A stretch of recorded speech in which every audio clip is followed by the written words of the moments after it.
அனைவருக்கும் வணக்கம். நான் உங்கள் சரவணகுமார், சிஎஸ்கே கரியர் கைடன்ஸ் அகாடமில இருந்து. +2 ரிசல்ட் வந்துருச்சு. நிறைய ஸ்டூடெண்ட்ஸ் வந்து பாத்தீங்கன்னா நல்லா மார்க் எடுத்திருப்பீங்க. ஸோ மார்க் எடுத்தவங்க எடுக்காதவங்க கொஞ்சம் குறைஞ்சிருச்சு அப்படிங்கிறவங்க எல்லாருக்குமே வந்து பாத்தீங்க அப்படின்னா நல்ல காலேஜ்ல ஜாயின் பண்ணணும் அப்படிங்கிற ஒரு எய்ம் இருக்கும் இல்லைங்களா? ரைட். அதுவும் பாத்தீங்கன்னா இன்ஜினியரிங்க்கு நிறைய காலேஜ் ஆப்ஷன்ஸ் இருக்கு, நிறைய பிரைவேட் காலேஜஸ் இருக்கு. எந்த காலேஜில் ஜாயின் பண்றது, எது நல்ல காலேஜா இருக்கும் அப்படிங்கிற மாதிரி சந்தேகங்கள் நிறைய பேருக்கு இருக்கு. இதுல நிறைய பேர் வந்து பாத்தீங்கன்னா குழப்பியும் விட்டுறாங்க. நம்ம அதெல்லாம் பேச வேணாம், சரிங்களா? ஃப்ரெண்டு படிக்கிறாரு, சொந்தக்காரங்க படிக்கிறாங்க, அந்த காலேஜ் நல்லா இருக்கும், பிளேஸ்மெண்ட் வாங்கி கொடுத்தாங்க, இவன் ஒருத்தர் பிளேஸ் ஆயிட்டாரு, அதனால வந்து அங்கேயே போய் நம்ம ஜாயின் பண்ணலாம் அப்படிங்கிற மாதிரி இந்த மாதிரி நிறைய குழப்பங்கள் இருக்கு. பட் ஒரு பாயிண்ட் ஆஃப் வியூல பாத்தீங்க அப்படின்னா நிறைய ஸ்டூடெண்ட் போட்டி போட்டு ஒரு காலேஜ் சூஸ் பண்றாங்க அப்படின்னா ஃபர்ஸ்ட் ரவுண்ட்லயே அதனோட சீட்ஸ் வந்து பாத்தீங்க அப்படின்னா மோஸ்ட்லி ஃபில் ஆயிடுது அப்படின்னா அது நல்ல காலேஜா இருக்கிறதுனால தானே வந்து பாத்தீங்கன்னா அந்த அளவுக்கு போட்டி போடுறாங்க. அதுல எந்த மாற்றமுமே இல்லையே, இல்லையா? அது பிளேஸ்மெண்ட் இருக்கலாம், இன்ஃப்ராஸ்ட்ரக்சர் இருக்கலாம், ஃபேக்கல்டிஸ் நல்ல ஃபேக்கல்டிஸ் இருக்கலாம், then ranking, NIR ranking, NAAC ranking, இந்த மாதிரி எல்லாமே வாங்கி வச்சிருக்கலாம். இந்த மாதிரி நிறைய இருக்கலாம், சரிங்களா? ஸோ இது எல்லாமே பேஸ் பண்ணி தான் உங்க சீனியர்ஸ் நீங்க ஜாயின் பண்ணீங்கன்னா நீங்க ஜூனியர்ஸ் ஆயிருங்க, உங்க சீனியர்ஸ் வந்து பாத்தீங்கன்னா அந்த காலேஜ் எல்லாம் படிக்கணும் அப்படிங்கிற ஒரு ஸ்கோப்ல அங்க ஜாயின் பண்ணி படிக்கிறாங்க. ஒத்துக்கிறீங்க இல்லையா? ஸோ அந்த மாதிரி விஷயத்துல நாம ஃபர்ஸ்ட் பார்க்க போறது ஸ்டூடெண்ட்ஸ் மெயினா இன்ஜினியரிங் காலேஜ், இன்ஜினியரிங் அட்மிஷன்ஸ் அப்படின்னாலே ஃபோக்கஸ் பண்றது கோயம்புத்தூர் ரீஜன் இல்லைங்களா?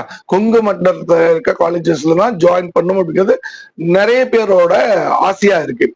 ஸோ அந்த மாதிரி கொங்கு மண்டலத்துல இருக்க மெயின் காலேஜஸ்ல ஒன்னு பிஎஸ்ஜி. பிஎஸ்ஜி அப்படிங்கிறது வந்து பாத்தீங்க அப்படின்னா 2 காலேஜ் இருக்கு.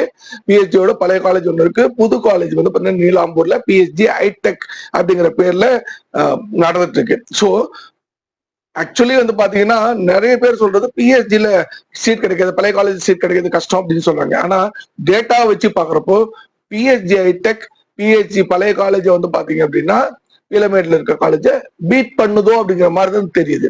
ஓகேங்களா? லாஸ்ட் இயர் நம்மளுக்கு ஃபர்ஸ்ட் ரவுண்ட்ல சீட் முடிஞ்சது, நிறைய சீட்ஸ் வந்து வேக்கண்டா இல்லாம இருந்தது. ஏன்னா எல்லாருமே வந்து CS related, computer science related courses தான் வந்து ப்ரிப்பேர் பண்றாங்க அப்படிங்கிற மாதிரி ஒரு காலகட்டத்தில் இருக்கப்போ மற்ற கோர் கோர்சஸையும் ப்ரிஃபர் பண்ணி ஒரு காலேஜ்ல எடுக்கிறாங்கன்னா அந்த காலேஜ் எல்லா விதமான கோர்சஸ்க்குமே ஒரு நல்ல இம்பார்ட்டன்ஸ் கொடுத்துட்டு இருக்கு, இல்ல வந்து அதுக்குண்டான வேலை வாய்ப்புகளை அதிகமா வந்து அவங்க ரெடி பண்ணி தர்றாங்க அப்படிங்கிற மாதிரி ஒரு சிச்சுவேஷன் தான் இல்லையா? சோ அதனாலதான் வந்து ஸ்டூடெண்ட்ஸ் அதை விருப்பப்பட்டு எடுக்கிறாங்க அப்படிங்கிறது. பழைய காலேஜ்ல எய்டட் கோர்சஸும் இருக்கு, அது வந்து எய்டட் காலேஜ், அதே மாதிரி செல்ஃப் சப்போர்ட்டிங் கோர்சஸுமே இருக்கு. இது வந்து பாத்தீங்கன்னா ஃபுல்லி வந்து பாத்தீங்கன்னா பிரைவேட் ஆட்டோனமஸ் காலேஜ். ஓகே, நான் எதை சொல்றேன்னா பிஎஸ்ஜி ஹைடெக் காலேஜ் நீலாம்பூர்ல இருக்கிறது. அதை பத்தி தான் இந்த வீடியோல நம்ம வந்து பார்க்க போறோம். ஸோ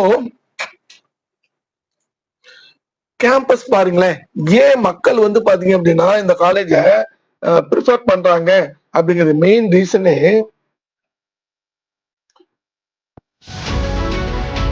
ஏதோ ஒரு ஃபாரின் கண்ட்ரில இருக்க மாதிரி இருக்குல்ல. இது வந்து பாத்தீங்கன்னா ஒரு கன்வென்ஷன் ஹால் அப்படிங்கிறாங்க, கான்ஃபரன்ஸ் ஹால், ஒரு பெரிய மீட்டிங் நடக்கிற இடம்.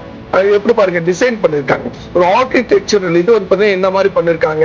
ஸோ அதுல சீட்டிங் அரேஞ்ச்மெண்ட்ஸ், தேட்டர் டைப்புகள் அப்படிங்கிற மாதிரி ஒரு பில்டிங் பைபாஸ் ஓரமா இருக்கிறது.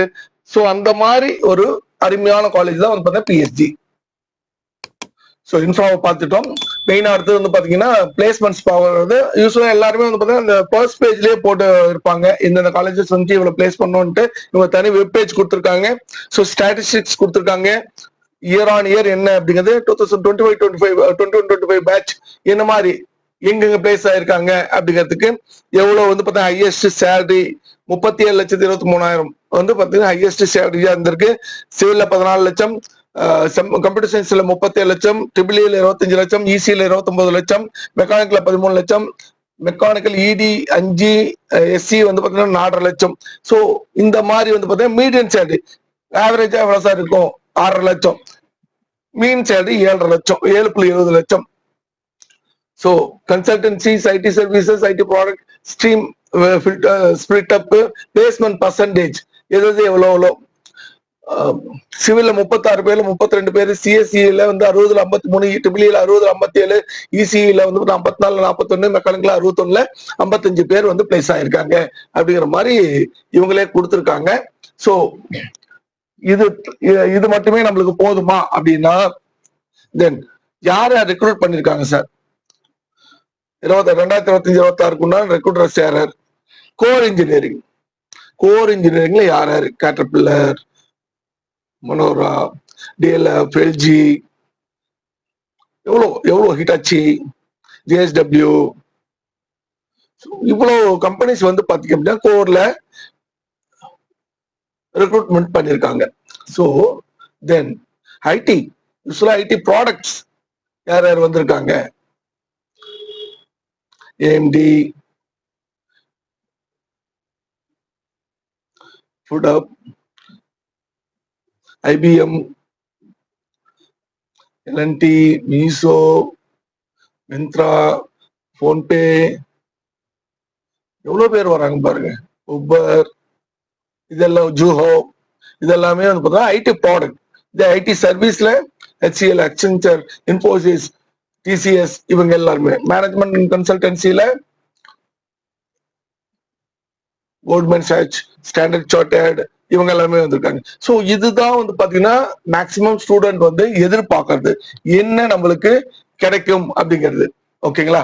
ஸோ இது இது இதெல்லாம் ஓகே சார், நல்ல காலேஜ்ங்கிறது எங்களுக்கே தெரியும். இது வந்து நாங்களும் வெப்சைட்ல பாத்திர முடியும். நீங்க என்ன சொல்ல வரீங்க அப்படின்னு கேக்குறீங்க. அப்படின்னா இந்த வீடியோல நம்ம மெயினா பார்க்க போறது லாஸ்ட் இயர் அண்ட் அதுக்கு முன்னாடி வருஷம் 24-25ல ஒவ்வொரு கோர்ஸுக்கும் என்ன மாதிரி கட் ஆஃப் முடிஞ்சிருக்கு, என்ன ரேங்க்ல முடிஞ்சிருக்கு, இதுதான் உங்களுக்கு தேவையானது. சரிங்களா? ஏன்னா இப்ப லாஸ்ட் இயர் கம்பேர் 2024 கம்பேர் பண்றப்ப 2025ல கொஞ்சம் நம்மளுக்கு கட் ஆஃப் இன்க்ரீஸ் ஆனது. ஏன்னா வந்து நிறைய மார்க் வாங்கினவங்க, ஈவன் ஹண்ட்ரட்ஸ்ல மேத்ஸ்ல வாங்கினவங்க, பிசிக்ஸ்ல வாங்கினவங்க, கெமிஸ்ட்ரி வாங்கினவங்க 2023 கம்பேர் பண்றப்போ 24 கம்பேர் பண்றப்போ 25ல அதிகம். இப்ப இந்த வருஷம் பாத்தீங்கன்னா 2025 கம்பேர் பண்றப்போ 26ல குறைஞ்சிருக்கு. It equals to 23. 2024 என்ன லெவல் இருந்துச்சோ 23ல, 24ல என்ன லெவல் இருந்துச்சோ இப்ப 26லயும் மோர்லெஸ் அந்த ரேஞ்சில் தான் இருக்கு. அப்போ வந்து கட் ஆஃப் வந்து குறையுமா சார்? ஒரு மார்க் 0.5ல இருந்து 42 மார்க்ஸ் வரைக்கும் அந்த டிஃபரன்ஸ் வந்துச்சு ரேங்க் லிஸ்ட் வச்சு நம்ம பாக்குறப்போ. பட் அந்த அளவுக்கு நம்மளுக்கு காம்படிஷன் இருக்குமா, குறையுமா இந்த வருடம் அப்படின்னா அப்படி நம்ம அறுதிட்டு கூற முடியாது, சொல்ல முடியாது. ஓகேங்களா? ஏன்னா ஸ்டூடெண்ட்ஸ் இயர் ஆன் இயர் வந்து அவங்களோட ப்ரிப்பரேஷன் மெத்தட்ஸ் இன்க்ரீஸ் ஆகுது. அந்த ஹையர் மார்க்ல இருக்கவங்களோட எண்ணிக்கை அதிகமாகுது. ஓகேங்களா?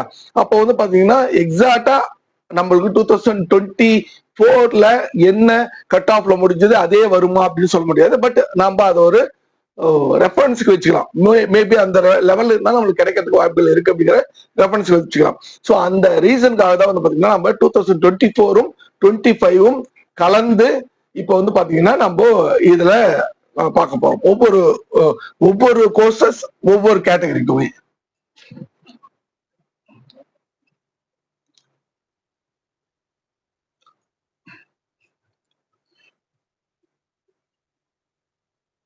சோ இது வந்து பாத்தீங்க அப்படின்னா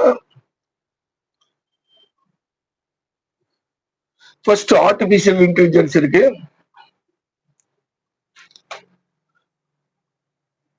2024ல 2 ரவுண்ட் போயிருக்கு. 2025ல ஒரே ரவுண்ட்ல நம்மளுக்கு கம்ப்ளீட் ஆயிருக்கு. ஓசி வந்து 2302 ரேங்க், 2024, 2022, 2954 ரேங்க். சார் இதுல இன்னொரு ஃபேக்டர் என்னன்னா, நம்மளுக்கு கட் ஆஃப் இன்க்ரீஸ் பண்ற ஃபேக்டர் இன்னொரு மெயின் ஃபேக்டர் அப்படிங்கிறது வந்து பாத்தீங்கன்னா number of seats increasing year on year. இந்த வருடம் வந்து பாத்தீங்கன்னா ஒரு 10,000ல இருந்து 16,000 சீட்ஸ் வந்து இன்க்ரீஸ் ஆகும் அப்படிங்கிற மாதிரி எதிர்பார்க்கறாங்க. இதுல மெயின்லி வந்து பாத்தீங்கன்னா 50 to 60% வந்து கம்ப்யூட்டர் சயின்ஸ் ரிலேட்டட் கோர்சஸ் எல்லாம் வந்து சீட் இன்க்ரீஸ் பண்றாங்க. ஸோ இது எந்தெந்த காலேஜஸ் எவ்வளவு சீட்ஸ் இன்க்ரீஸ் பண்ணிருக்காங்க அப்படின்னு சீட் மேட்ரிக்ஸ் வந்தாதான் நம்மளால சொல்ல முடியும். ஸோ அந்த மாதிரி நம்மளுக்கு சீட் இன்க்ரீஸ் ஆகுது அப்படிங்கிற பட்சத்துல நம்மளுக்கு வந்து கட் ஆஃபும் இம்பாக்ட் கொடுக்கும். ஓகே? ஸோ 2024ல 195 க்ளோசிங் கட் ஆஃபா இருந்திருக்கு. 2025ல 196.5 ஒரு மார்க் இன்க்ரீஸ் ஆயிருக்கு. ரேங்க் இன்க்ரீஸ் ஆயிருக்கு, கட் ஆஃப் இன்க்ரீஸ் ஆயிருக்கு. புரியுதுங்களா? சோ அது எப்படி அப்படின்னா வந்து பாத்தீங்கன்னா ஒரு சில காலேஜஸ்ல சீட் இன்க்ரீஸ் இருக்கு. தென் பிசி 3838. நம்ம மார்க் பார்த்தலாம், ரேங்க் எல்லாம் வந்து நம்மளுக்கு வந்து ரேங்க் லிஸ்ட் வந்தா அப்போ கம்பேர் பண்றது ஈஸியா இருக்கும். 193.5 195.5. பிசிஎம் 195 193 2 மார்க் குறைஞ்சிருக்கு. எம்பிசி 192.5 194.5. எஸ்சி 184.5 182.5 இதுவும் குறைஞ்சிருக்கு. இதே எஸ்சி எஸ்டி எல்லாம் பாத்தீங்க அப்படின்னா நம்மளுக்கு 2025ல எஸ்சிஏ ஃபர்ஸ்ட் ரவுண்ட்ல 180க்கு முடிஞ்சிருக்கு. 2024ல வந்து பாத்தீங்கன்னா செகண்ட் ரவுண்ட்ல 177க்கும் எஸ்டி வந்து 168க்குமே நம்மளுக்கு க்ளோஸ் ஆயிருக்கு. ஸோ சிவில் இன்ஜினியரிங் எல்லாமே பாத்தீங்கன்னா லாஸ்ட் இயர் 186 183 184 182.5 181 171 169 வரைக்குமே க்ளோஸ் ஆயிருக்கு. ஸோ இது கம்பேர் பண்ணி 2024 கம்பேர் பண்ணுவோம் 154 வரைக்குமே கிடைச்சிருக்கு. மெயினா கம்ப்யூட்டர் சயின்ஸ் அண்ட் இன்ஜினியரிங் 197 பாருங்க, 197 196 195.5 195 184 183.5 178 177. ஸோ நீங்க இந்த 179 to 178 181.5 to 184 இந்த 182 183 எல்லாம் இருக்கீங்கன்னா நீங்க கண்டிப்பா வந்து சாய்ஸ் ஃபில்லிங்ல வைக்கலாம். எஸ்சிஆர் தான். இதே வந்து பார்த்தீங்கன்னா எம்பிசிஆர் இருந்தீங்கன்னா 194 இந்த ரேஞ்சில் இருந்தீங்கன்னா கண்டிப்பா கிடைக்கிறதுக்கு வாய்ப்பு இருக்கு. பிசிஎம் 195, பிசி வந்து பாத்தீங்கன்னா 195, ஓசி வந்து 197க்கு மேல தான் கிடைக்கும். பட் இயர் ஆன் இயர் வந்து பாத்தீங்கன்னா டிமாண்ட் இன்க்ரீஸ் ஆகுது. இப்ப நம்ம காட்டிருக்கிறது 92.5, அதாவது இது வந்து ஹைலைட் பண்ணி காட்டிருக்கோம். ஈஸி எதுவுமே வந்து பாத்தீங்கன்னா ஃபாஸ்டா ஃபில்அப் ஆகிற கோர்ஸ்ல மெயின் கோர்ஸா இருக்கு லாஸ்ட் 2 இயர்ஸா. ஸோ 196.5 196 195 194.5 183 186.5. ஸோ எல்லாமே 180க்கு மேலதான் இருக்கு. மெயினா வந்து பாத்தீங்கன்னா எம்பிசி வரைக்கும் 194க்கு மேலதான் இருக்கு. ட்ரிபிள் 193 191.5 191.5 179 180.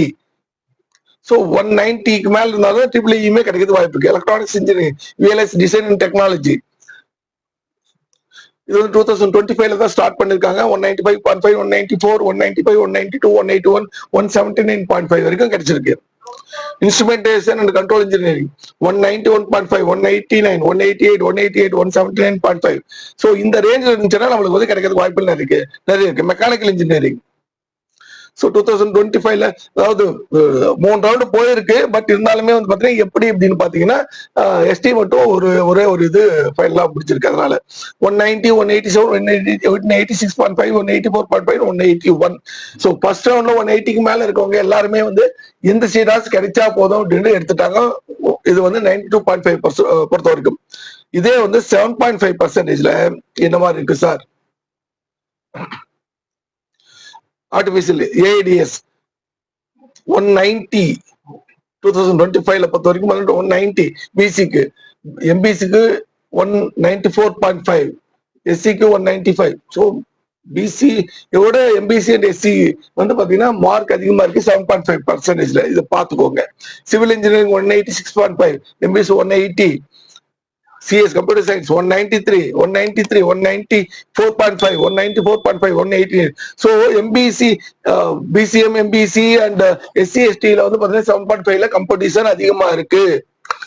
ECE 194 194 190.5, triple E 189.5 189.5 187.5.